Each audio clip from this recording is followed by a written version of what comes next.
हाल ही में भारत के विश्वविद्यालयों में भेदभाव रोकने के लिए कुछ नए नियम आए हैं और ये नियम आते ही एक बड़े विवाद का सेंटर बन गए हैं।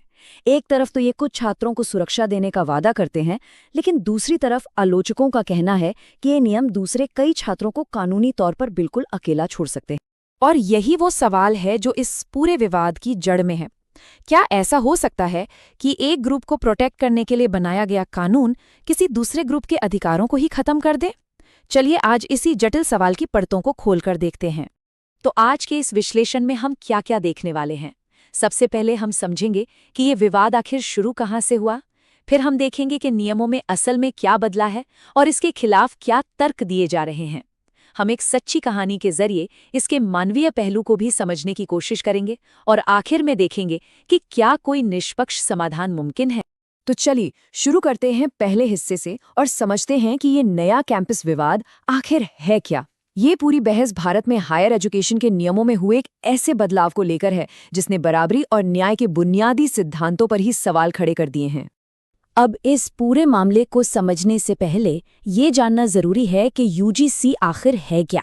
देखिए, यूजीसी यानी यूनिवर्सिटी ग्रांट्स कमीशन भारत की वो सबसे बड़ी संस्था है जो सभी यूनिवर्सिटीज के लिए नियम और स्टैंडर्ड्स तय करती है। मतलब इसके नियमों में कोई भी बदलाव पूरे देश के हायर एजुकेशन पर असर डालता है। तो असल में ऐसा क्या बदल गया है? हैरानी की बात यह है कि इस पूरे विवाद की जड़ नियमों में हुए बस एक छोटे से शाब्दिक बदलाव में छिपी है, लेकिन इस छोटे से बदलाव का कानूनी असर बहुत बड़ा है। आइए 2023 और 2026 के नियमों की तुलना करके इसे समझते हैं। यहीं पर, बिल्कुल यहीं पर सारा खेल है। 2023 के जो नियम थे उनमें लिखा था कि किसी भी जाति के छात्र के साथ भेदभाव नहीं होगा, यानी ये सुरक्षा सबके लिए थी, यूनिवर्सल थी।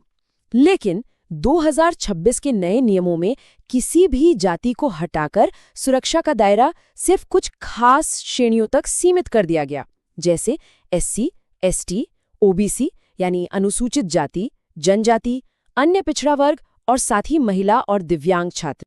तो इसका सीधा सीधा मतलब क्या हुआ? स्रोत के मुताबिक इसका मतलब ये है कि अगर कोई छात्र इन बताई गई कैटेगरीज में नहीं आता और उसे जाति के आधार पर भेदभाव झेलना पड़ता है, तो इन नए नियमों के तहत उसे कानूनी तौर पर पीड़ित माना ही नहीं जाएगा। यानी उसके लिए एक तरह से न्याय के दरवाजे ही बंद हो जाते हैं। तो अब जब हम ये समझ गए हैं कि बदला क्या है, तो चलिए देखते हैं कि स्रोत इन नियमों को किन आधारों पर गलत बता रहा है। इसके खिलाफ मोटे तौर पर 3 मुख्य तर्क दिए गए हैं। एक संवैधानिक है, दूसरा दार्शनिक और तीसरा बिल्कुल प्रैक्टिकल। इस बहस की जो कानूनी बुनियाद है वो है हमारे संविधान का आर्टिकल 14। ये आर्टिकल साफ साफ कहता है कि कानून की नज़र में हर नागरिक बराबर है। स्रोत का तर्क है कि ये नए नियम इसी बुनियादी सिद्धांत के खिलाफ हैं। स्रोत की ये एक लाइन इस पूरे तर्क को बहुत अच्छे से समझाती है।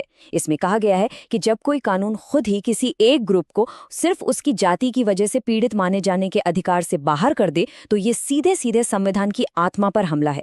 इसके बाद एक और बहुत गहरा, एक दार्शनिक सवाल उठता है। स्रोत पूछता है कि क्या इतिहास में हुए अन्याय को ठीक करने के लिए बनाई गई नीतियां आज की पीढ़ी को उनके पूर्वजों के कामों के लिए जिम्मेदार ठहरा सकती हैं?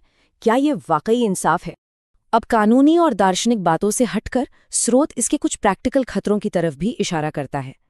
तर्क ये है कि झूठी शिकायतों से बचने के लिए कोई सेफगार्ड नहीं है। यूनिवर्सिटीज पर इतना दबाव होगा कि वो बिना पूरी जांच के ही एक्शन ले सकती हैं, जिससे इन नियमों का गलत इस्तेमाल जैसे ब्लैकमेलिंग या निजी दुश्मनी निकालने के लिए भी हो सकता है। ये सब तो हुई थ्योरी की बातें, लेकिन जब ऐसे कानूनों का गलत इस्तेमाल होता है तो इसकी असली मानवीय कीमत क्या होती है, इसे समझने के लिए स्रोत एक कहानी बताता है। विष्णु तिवारी की कहानी। 20 साल। जरा सोचिए, एक इंसान की जिंदगी के 20 साल एक झूठे आरोप की वजह से जेल में गुजर गए।